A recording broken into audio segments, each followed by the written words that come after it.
Hi hello welcome to our channel. ఇవాళ వచ్చేసి టమాటా మునక్కాయ కర్రీ ఎలా చేయాలో చూపిస్తాను, వచ్చేసేయండి. దానికోసమని మనకు కావాల్సిన పదార్థాలు పచ్చిమిర్చి, ఉల్లిగడ్డ, పోపు దినుసులు, అలాగే మునక్కాడలు, కరివేపాకు, టమాటాలు వచ్చేసి నేను 6 టమాటాలు తీసుకున్నాను. దానికోసమని నేను స్టవ్ ఆన్ చేసి బౌల్ పెట్టేసి అందులో ఆయిల్ వేసుకొని మనం ఆల్రెడీ కట్ చేసి పెట్టుకున్న మునక్కాయలు ఉన్నాయి కదా, అవి పచ్చివాసన పోయేంత వరకు మనం ఆయిల్లో వేయించుకోవాలి.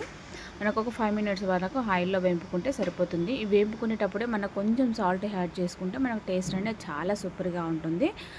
ఒకసారి ట్రై చేసి చూడండి. నేనైతే ఇలాగే చేస్తాను ఎప్పుడు చేసినా కూడా.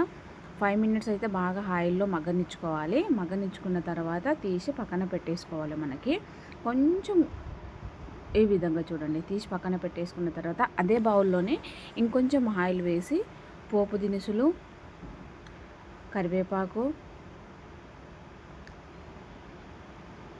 పచ్చిమిర్చి, ఆనియన్, పసుపు, అల్లం పేస్ట్ ఇవన్నీ వేసి మనము కొంచెం బాగా మగ్గనిచ్చుకోవాలి. ఆయిల్లోనే కొంచెం గోల్డెన్ బ్రౌన్ కలర్ రావాలి. ఆనియన్ వస్తే బాగుంటుంది. మనకు ఈ అల్లం పేస్ట్ ఉంది కదా, అది కూడా పచ్చివాసన అనేది పోవాలి. ఇందులోనే మనం కొంచెం మగ్గిన తర్వాత మనం కట్ చేసి పెట్టుకున్న టమాటాలు ఉన్నాయి కదా, టమాటాలు వేసుకొని బాగా కలుపుకోవాలన్నమాట. మనకి చూడండి, ఈ విధంగా బాగా కలుపుతూ ఉండాలి. ఓకే అండి, నా ఛానల్ చూస్తున్నారు, నాకు సపోర్ట్ చేయట్లేదు, కొంచెం నా ఛానల్ సబ్స్క్రైబ్ చేసుకోండి, లైక్ చేయండి, షేర్ చేయండి. సబ్స్క్రైబ్ చేస్తే మీ చిన్న లైక్ అనేది నాకు ఎంతో సపోర్టివ్గా ఉంటుందండి. మీరు ఇచ్చే సపోర్టే నాకు చాలా ఇంకా ముందు ముందు మంచి మంచి వీడియోలు చేయడానికి ఎంతో యూజ్ అవుతుంది.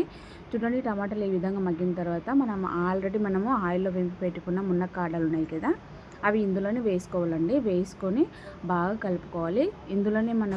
ఇందులోనే కారం పొడి వేసుకోవాలి. అందులోనే కొంచెం సాల్ట్ వేసుకొని బాగా కలుపుకోవాలండి. మునక్కాయలకు బాగా పట్టాలన్నమాట. మనకి కలుపుతూ ఒక 2 మినిట్స్ వరకు బాగా కలుపుకొని ఇందులోనే ఒక 2 గ్లాసెస్ వాటర్ పోసుకోవాలి. అంటే ఇంకొంచెం మనకు మునక్కాయ కానీ టమాటా కానీ మనకు కొంచెం ఉడకాలి కదా. నేనైతే 2 గ్లాసెస్ వాటర్ అయితే తీసుకున్నాను. 2 గ్లాసెస్ వాటర్ పోసుకొని మళ్ళీ కలుపుకొని మూత పెట్టేసుకొని ఒక 10 మినిట్స్ వరకు మగ్గనివ్వాలి మనం. చూడండి, ఈ విధంగా మొత్తం కలుపుకొని మగ్గనివ్వాలి. మగ్గిన తర్వాత లాస్ట్లో మనం కట్ చేసి పెట్టుకున్న కొత్తిమీర ఉంటుంది కదా, అది వేసుకొని కలుపుకొని దింపి తింటే ఉంటుంది. చాలా టేస్టీగా ఉందండి. ఒకసారి ట్రై చేయండి మీరు కూడా, సూపర్గా ఉంది. ఓకే అండి, నా ఛానల్ ఇప్పటివరకు ఓపిగా చూసినందుకు, ఫస్ట్ నుంచి లాస్ట్ వరకు చూసినందుకు చాలా థ్యాంక్ యూ సో మచ్ అండి. అలాగే లైక్ చేయండి, సబ్స్క్రైబ్ చేయండి, సపోర్ట్ చేయండి. మీరు ఇచ్చే సపోర్టే నాకు ఇంకా మరిన్ని వీడియోలు చేయడానికి ఎంతో బలాన్ని చేకూరుస్తుంది. థ్యాంక్ యూ సో మచ్ అండి.